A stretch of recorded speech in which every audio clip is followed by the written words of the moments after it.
جی حمید کوثر صاحب، جو سوال میں آپ کی خدمت میں پیش کرنے جا رہا ہوں اسے میں کسی ایک ویور یا کسی ایک کالر سے منسوب اس لیے نہیں کر سکتا کہ یہ بہت کثرت سے موصول ہونے والا سوال ہے۔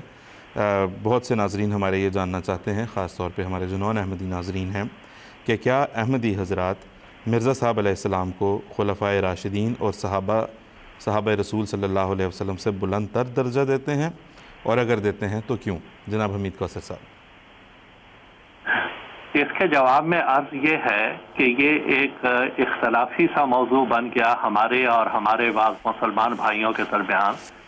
تو جب کوئی اختلافی موضوع بن جائے تو اس تعلق سے اللہ تعالیٰ نے ہماری یہ رہنمائی فرمائی ہے، فَإِن تَنَازَعْتُمْ فِي شَيْءٍ فَرُدُّوهُ إِلَى اللَّهِ وَالرَّسُولِ إِن كُنتُمْ تُؤْمِنُونَ بِاللَّهِ وَالْيَوْمِ الْآخِرِ ذَلِكَ خَيْرٌ وَأَحْسَنُ تَأْوِيلًا۔ اگر تم کسی معاملہ میں آپس میں اختلاف کرو تو ایسے معاملے اللہ اور رسول کی طرف لوٹا دیا کرو۔ اگر تم اللہ پر اور یوم آخر پر ایمان لانے والے ہو، یہ بہتر طریق ہے اور انجام کے لحاظ سے بہت اچھا ہے۔ اب ہم حضرت مرزا غلام احمد علیہ السلام کو کیا مقام دیتے ہیں، اس کے بارے میں ہم پوچھتے ہیں اور پہنچتے ہیں سیدنا محمد مصطفیٰ صلی اللہ علیہ وسلم کے دربار میں، اور آپ کی احادیث سے روشنی حاصل کرتے ہیں۔ حضور صلی اللہ علیہ وسلم نے فرمایا، ابو بکر خیر الناس الا ان یکون نبی۔ امام جلال الدین سیوطی کی کتاب ہے الجامع الصغیر، جو 910 ہجری میں لکھی گئی، ان کی وفات ہوئی۔ اس کے حدیث نمبر 70 پہ یہ حدیث درج ہے، کنز الاموال میں بھی ہے۔ ترجمہ اس حدیث کا یہ ہے کہ سیدنا محمد مصطفیٰ صلی اللہ علیہ وسلم فرماتے ہیں کہ ابو بکر لوگوں میں سب سے بہتر ہیں، سوائے اس کے کہ کوئی نبی مبعوث ہو۔ پھر حضرت علی رضی اللہ تعالیٰ عنہ فرماتے ہیں، انی لم ارا زمانا خیر العامل من زمانکم ھذا الا ان یکون زمان مع نبی۔ مسند احمد بن حنبل جلد نمبر 3۔ ترجمہ اس کا یہ ہے، تمہارے اس زمانے سے بہتر زمانہ اچھے اثرات کے لحاظ سے مجھے نظر نہیں آتا، البتہ اگر کوئی نبی آئے تو اس کے زمانے کی برکات کی اور بات ہے۔ اب ہم نے سیدنا محمد مصطفیٰ صلی اللہ علیہ وسلم کی حدیث ملاحظہ فرمائی، سماعت فرمائی۔ اس میں حضور فرماتے ہیں کہ ابو بکر رضی اللہ تعالیٰ عنہ سب سے بہتر ہیں اس امت میں اور لوگوں میں۔